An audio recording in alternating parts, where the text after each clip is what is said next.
अस्सलाम वालेकुम दोस्तों, आज हम एक ऐसे टॉपिक पर बात करेंगे जो हर इंसान के जहन में कभी ना कभी आया होगा। हजरत आदम अलैहिस्सलाम का जिक्र हमारे लिए हर वक्त एक अहम मकाम रखता है, लेकिन क्या आपने कभी ये सोचा है कि अल्लाह के नबी हजरत आदम अलैहिस्सलाम के आने से भी पहले यानी उनके आने से कब्ल दुनिया में क्या था? कौन से लोग या मखलूक़ात यहाँ ज़िंदगी गुजार रहे थे? तो दोस्तों, आज की इस वीडियो में हम इसी सवाल का जवाब देने की कोशिश करेंगे। तो चलिए हमारे साथ इस सफ़र पर निकलते हैं। सबसे पहले हमें यह समझना होगा कि इस्लाम के मुताबिक अल्लाह के नबी हज़रत आदम अलैहिस्सलाम इंसान के पहले नबी थे और उन्हीं से नस्ल इंसानियत की शुरुआत हुई। लेकिन इस्लाम ये भी बताता है कि इंसान से पहले दुनिया में दूसरी मखलूक़ात मौजूद थी। कुरान और हदीस से हम ये जान सकते हैं कि दुनिया के अंदर इंसान से पहले जिन्नात और दूसरी मखलूक़ात मौजूद थी, जिनका जिक्र कुरान मजीद फुरकान हमीद में भी आता है।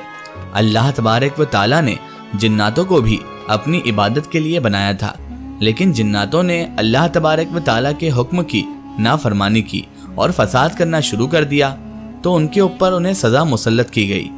और फिर अल्लाह तबारक व ताला ने मलाइका को भी अपने हुक्म के लिए बनाया था।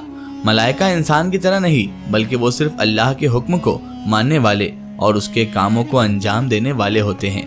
लेकिन एक सवाल उठता है, अगर इंसान के लिए दुनिया को बनाया गया तो उसके लिए इतनी ज़मानत कैसे? क्या दुनिया से पहले भी किसी और ऐसी मखलूक़ात की ज़िंदगी थी? तो दोस्तों, जिन्नात जो थे, जो कि शयातीन भी कहलाते हैं, उनका जिक्र कुरान में भी है। उनका क्रिएशन यानी उनकी जो तख्लीक थी वो काफ़ी पुरानी है और कहा जाता है कि जिन्नात भी इंसान की तरह ज़िंदगी गुजार रहे थे। उनका अपना एक सिस्टम था, लेकिन जब उन्होंने अपनी बुराइयों और फसाद से अल्लाह तबारक व ताला के हुक्म की नाफरमानी की, तब उन्हें सज़ा मिलने लगी।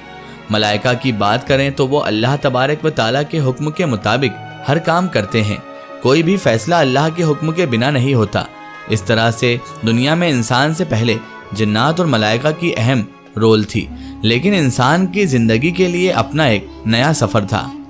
अब अगर हम ज़मीन के आगाज़ की बात करें तो यहाँ भी एक इंटरेस्टिंग बात यह है कि ज़मीन को अल्लाह तबारक व ताला ने अपनी हिकमत के तहत बनाया। मखलूक़ात और आलम की शुरुआत काफ़ी पुरानी थी और हर चीज़ का अपना एक मकसद था। यानी जब अल्लाह तबारक व ताला ने इंसान को बनाया तो वो दुनिया पे एक नया दौर था, जिसमें इंसान अपने तरीके से ज़िंदगी गुजारने वाला था। जब हज़रत आदम अलैहिस्सलाम को अल्लाह तबारक व ताला ने तकलीफ़ फरमाया तो उन्होंने अपने साथ अपनी तालीम और हुकूमत का दौर भी शुरू किया। इंसान को अपनी ज़िंदगी में सब कुछ सीखना था और अपने आप को सुधारना था। हज़रत आदम अलैहिस्सलाम के बाद सब कुछ तब्दील हुआ। अल्लाह ने इंसान के लिए इस ज़मीन पर अपनी हुकूमत और तालीम का सिलसिला चालू किया। नाज़रीन मोहतरम, अगर हम बात करें हज़रत आदम अलैहिस्सलाम के आने से पहले की दुनिया की, तो हमें यह भी समझना होगा कि दुनिया एक पुरानी और ज़िंदगी से भरी हुई जगह थी, जहाँ जिन्नात और मलाइका की अपनी कहानी थी, लेकिन इंसान का सफ़र कुछ नया था। हज़रत आदम अलैहिस्सलाम का आना सिर्फ इंसानियत के लिए एक नई शुरुआत नहीं थी, बल्कि इस कायनात के लिए भी एक नई शुरुआत थी। अल्लाह की रहनुमाई और मंजिल का एक नया दौर शुरू हुआ। आज भी हमारे लिए उनका जिक्र इसलिए ज़रूरी है क्योंकि उन्हीं से इंसानियत का सफ़र चालू हुआ और उनके इल्म और हिकमत से हम आज भी रोशनी देते हैं। नाज़रीन मोहतरम, अब अगर हम बात करें हज़रत आदम अलैहिस्सलाम की तख्लीक की, तो हमें मालूम पड़ता है कि अल्लाह तबारक व ताला ने अपने दस्ते कुदरत से हज़रत आदम अलैहिस्सलाम को बनाया था और उनको अपनी रूह भी डाली थी। जब अल्लाह ने उनको बनाया तो मलाइका से कहा था कि उनको सजदा करें, यानी फ़रिश्तों से कहा उनको सजदा करें। यह हज़रत आदम अलैहिस्सलाम की एक शान थी, लेकिन शयातीन, जो कि एक जिन था जिसका नाम इबलीस था या जिसे अज़ाज़ील भी कहा जाता है, उसने सजदा करने से इनकार किया। इस नफरत ने शैतान को उसकी सज़ा दिलाई और उसका नाम अब इबलीस था। अल्लाह ने हज़रत आदम अलैहिस्सलाम को जन्नत में बसने का हुक्म दिया। जन्नत एक ऐसी जगह थी जहाँ सब कुछ उनके लिए तैयार था। हज़रत आदम अलैहिस्सलाम की तन्हाई को दूर करने के लिए हज़रत आदम अलैहिस्सलाम की ही एक पसली से माँ हव्वा को तख्लीक किया गया। वहाँ सुकून से वो रहते, लेकिन अल्लाह ने उनको एक चीज़ का हुक्म दिया था कि तुम दोनों इस जन्नत में रह सकते हो, लेकिन एक ख़ास दरख्त से दूर रहना। लेकिन शयातीन, जो अपने गम और नफ़रत की वजह से आदम अलैहिस्सलाम और हव्वा को फंसाने की कोशिश कर रहा था, उनको इस दरख्त का फल खाने की उसने बात की और उन्हें बरगलाया और उन्हें इस फैसले को अपना लिया, जिसकी वजह से उन्हें जन्नत से निकलना पड़ा। جب حضرت آدم اور ماں حوا نے اس پھل کو کھایا تو اللہ تعالیٰ نے ان کو زمین پر بھیج دیا اور یہ انسانیت کی سفر کا آغاز تھا۔ زمین پر اترنے کے بعد حضرت آدم علیہ السلام کو اپنے مقصد کا پتہ چل گیا۔ ان کا مقصد تھا اللہ کی عبادت اور انسانیت کو سیدھا راستہ دکھانا۔ ان کو نبی بنایا گیا تھا اور ان کے پاس اللہ کا علم تھا جو وہ اپنے بچوں اور آنے والی نسلوں کو دیتے رہے۔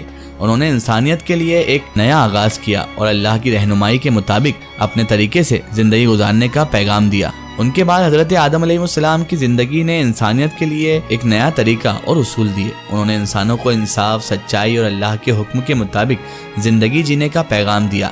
آج بھی ان کی تعلیمات، حکمت اور علم ہمارے لیے روشنی کا ذریعہ ہے۔ ناظرین محترم، جب حضرت آدم علیہ السلام کو زمین پر بھیجا گیا تھا تو ان کے پاس اللہ تعالیٰ کا علم اور حکومت تھی۔ انہوں نے اپنے بچوں کو اللہ کی عبادت اور انصاف کا پیغام دیا۔ حضرت آدم علیہ السلام کے بعد ان کی نسل نے ان کے پیغام کو اپنایا۔ انہوں نے انسانیت کے لیے نئی راحتیں اور نئی برکتیں بھی دی، جیسے سچائی، انصاف اور اللہ کے حکم کا پیغام۔ ان کی زندگی نے سب کو یہ سمجھایا کہ اللہ تبارک و تعالیٰ کی رہنمائی اور عبادت کے ساتھ ہی انسان اپنے راستے پر کامیاب ہو سکتا ہے۔ حضرت آدم علیہ السلام کے بعد انسانوں کی نسلوں میں بھی یہ علم اور حکمت کا سلسلہ چلتا رہا۔ اللہ تبارک و تعالیٰ نے حضرت آدم علیہ السلام کے بعد اپنے پیغام کو دنیا میں پھیلانے کے لیے ایک اور نبی بھی بھیجے۔ حضرت آدم علیہ السلام کے بعد پہلی شریعت کا سلسلہ چالو ہوا، جس میں انہوں نے اپنی نسلوں کو اور دوسرے لوگوں کو اللہ کے حکم اور عبادت کا طریقہ سکھایا۔ ہر نبی جو حضرت آدم علیہ السلام کے بعد آئے، اس نے اپنی امت کو اللہ کی طرف بلایا اور انہیں حق اور سچائی کا پیغام دیا۔ یہ پیغام زندگی گزارنے کا ایک بہترین طریقہ تھا۔ حضرت آدم علیہ السلام کے بعد ان کے بچوں نے انہی کے پیغام کو اپنایا اور انہی کے اصولوں پر چلنے کی کوششیں کی۔ حابیل اور قابل کے واقعے کے بعد اللہ تبارک و تعالیٰ نے حضرت آدم علیہ السلام کو حضرت شیس علیہ السلام عطا کیے، جنہوں نے ان کی نبوت کے سلسلے کو آگے بڑھایا۔ جیسے جیسے وقت گزرتا گیا، انسانیت بھی دنیا میں پھیلتی چلی گئی۔ حضرت آدم علیہ السلام اور ماں حوا سلام اللہ علیہا کے بعد ان کے بچوں کی نسل نے زندگی کو نئے رنگ میں رنگا۔ انسان اپنے راستے پر چلنے کی کوشش کر رہا تھا، لیکن ان کے درمیان کبھی کبھی فتنہ بھی آتا رہا۔ ہر نبی اپنے وقت میں اپنے امت کو حق اور سچائی کی طرف بلاتا تھا، اور ہر امت کو برگلانے کا کام اور ٹھیکہ شیطان کے پاس تھا۔ وہی لوگوں کو برگلاتا تھا اور اپنی راہ سے بھٹکاتا تھا۔ جب انسان نے زمین پر اپنا قدم رکھا تو دنیا میں سب کچھ تبدیل ہو گیا۔ لوگوں کا اپنا اپنا طریقہ زندگی تھا، اور ہر نبی نے اپنی نسلوں کو اس طریقے سے اللہ کے راستے پر چلنے کا پیغام دیا۔